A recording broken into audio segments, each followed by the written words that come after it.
So hello guys, last class में हमने सीखा था कि भाई फीमेल बॉडी के अंदर अगर एग फर्टिलाइज हो जाएगा तो क्या होगा। आज हम समझेंगे कि अगर एग फर्टिलाइज नहीं होगा तो क्या होगा, जिसको हम बोलते हैं मेंस्ट्रुएशन भी होता है। तो मैं हूं रॉकी रजक, आपका एजुकेशनल ट्रेनर जो देता है आपको एजुकेशनल ट्रीटमेंट। सो मेंस्ट्रुएशन, जिसको मंथली पीरियड्स बोलते हैं, वो समझेंगे डिटेल में। ध्यान से देखिएगा, 5 से 7 मिनट का वीडियो होगा और पूरा कॉन्सेप्ट डिटेल में समझ में आ जाएगा। ये चीज सीखने के बाद है ना, जो मेरे बताए हुए कॉन्सेप्ट्स हैं वहां इसको आप जब एग्जाम में लिखोगे ना, सारी की सारी बातचीत है ना एग्जैक्टली याद आएगा। अच्छा सर ने ये बोला था, अच्छा इसके बाद ये बोला था, तो वो सारी बातचीत है ना पूरी की पूरी फिगर वाइज चलता रहता है। सो दैट्स आराम से स्मूथली देखो। अभी थोड़ा सा समय लगाओगे तभी बाद में अच्छे नंबर स्कोर कर पाओगे, क्योंकि हमारा टारगेट है कि भाई 90++ आसानी से अचीव हो सके। तो इसके अलावा साइंस की फटाफट सीरीज भी चल रही है, जिसके अंदर 50 आवर्स में आपको मैं पूरा का पूरा सिलेबस देने की भी कोशिश कर रहा हूँ। सो उसको भी फॉलो करते रहिए। सो देखिए, अब समझिएगा।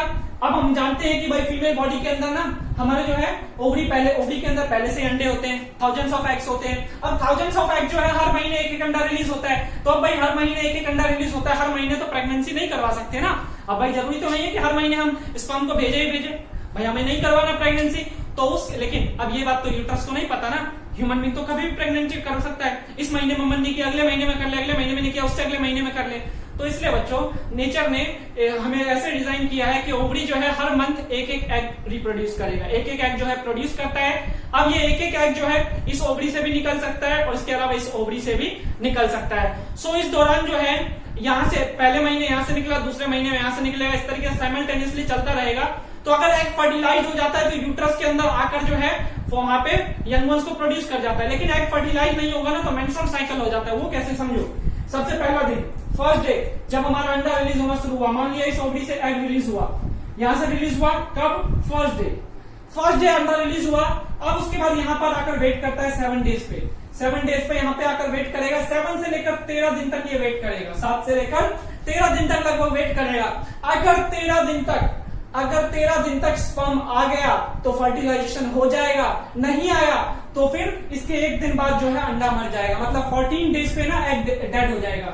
13 डेज तक वेट किया, 13 डेज तक आ गया, बड़े मजे से रिप्रोडक्शन कर जाएगा। इवन 13 डेज पे आएगा ना तो मैक्सिमम चांस होता है रिप्रोडक्शन का, क्योंकि बच्चों 13 डेज पे ना हमारा प्रोजेस्टेरोन हार्मोन ना सबसे ज्यादा होता है। आपको बताया था एस्ट्रोजन और प्रोजेस्टेरोन के बारे में। प्रोजेस्टेरोन जो है प्रेगनेंसी में हेल्प करता है और एस्ट्रोजन जो है प्रेगनेंसी को डिले करता है।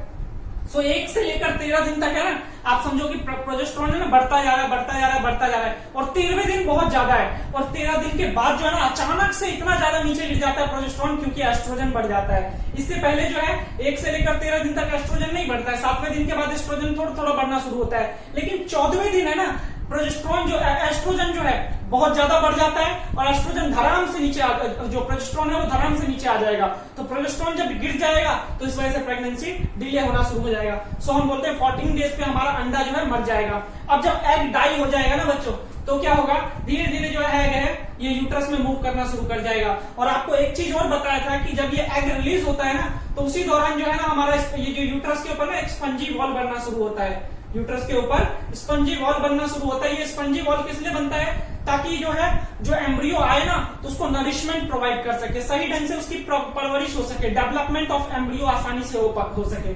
तो इसलिए ना हर महीने ये स्पंजी वॉल बनाता है। लेकिन अगर अब ये एग डाई हो गया तो एग डाई कर गया तो इस वजह से इसकी जरूरत नहीं रही। अब इसकी जरूरत नहीं रही तो क्या होगा, जब ये एग यहाँ आएगा यूट्रस के अंदर तो यहाँ आने में 21 दिन का समय लग जाएगा।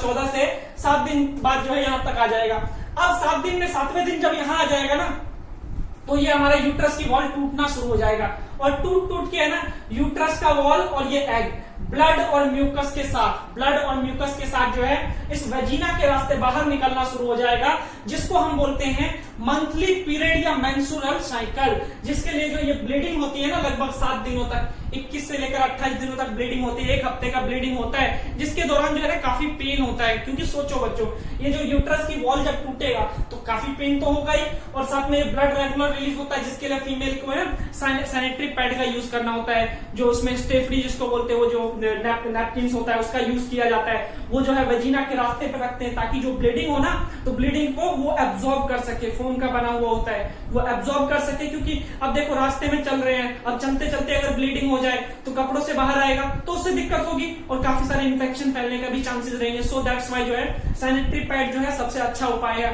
उससे जो है ब्लीडिंग एब्जॉर्ब हो जाता है, बाद में उसको जब भी आप वॉशरूम गए कहीं गए उसको फेंक दो, दूसरा लगा लो। तो ये जो है आपका पूरा का पूरा प्रोसेस जो है होने में लगभग 28 दिन का समय, जो लगभग 1 महीने का समय लगता है, पूरा एक्यूरेट 28 दिन का साइकिल होता है, 28 डेज का साइकिल होता है। 28वें दिन है ना पूरा का पूरा समझ लो हमारा यूट्रस जो है ये स्पंजी वॉल अंडा वगैरह पूरा का पूरा खाली हो जाएगा।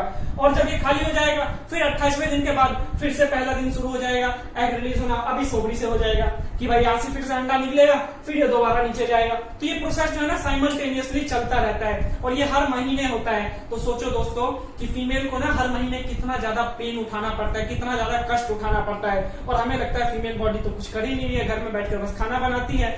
तो ऐसा नहीं सोचना चाहिए, घर में भी बहुत सारे काम होते हैं। जितना काम घर का होता है ना उतना आपका ऑफिस का भी नहीं होता है। ऑफिस का काम फिर भी कंफर्टेबल होता है। एक जगह बिलीव नहीं होता ना तो आप जो ऑफिस में काम कर रहे हैं ना वो काम आप अपनी महिलाओं को दे दें, फीमेल को दे दें, और जो घर में जो काम होता है खाना बनाने का वो करके देखें। आपको है ना अगर जिसे बोलते हैं ना छठी का दूध ना याद आ जाए तब बताइएगा। जिसने अगर आज तक काम नहीं किया हो ना कभी घर का, वो आकर करके देखे तो भाई साहब सब्जी काटना, उसको तलना, क्या क्या करना होते हैं, इतने सारे प्रोसेस मुझे भी नहीं आता खाना बनाना, मेरे भी घर वाले बनाकर खिलाते हैं। कभी चले जाते हैं ना गलती से तो वही फिर मैगी मैगी बना बना के खाते रहो, जिंदगी बद से बदतर हो जाती है। सो दैट्स वाई सम्मान करना बहुत जरूरी है। सबके काम का जो है इक्वल इंपॉर्टेंस होता है। अगर मान लो कोई पियोन भी है ना तो पियोन का काम की भी उतनी इंपॉर्टेंट जितने आपके काम की है। वो अपनी जगह पे अपना काम कर रहा है, आप अपनी जगह पे अपना काम करो। सो दैट्स वाई हर किसी का काम जो है बहुत जरूरी है। सो ये मैंने बताने की कोशिश किया, एक बार फिर से ब्रीफ में समझने की कोशिश करिएगा।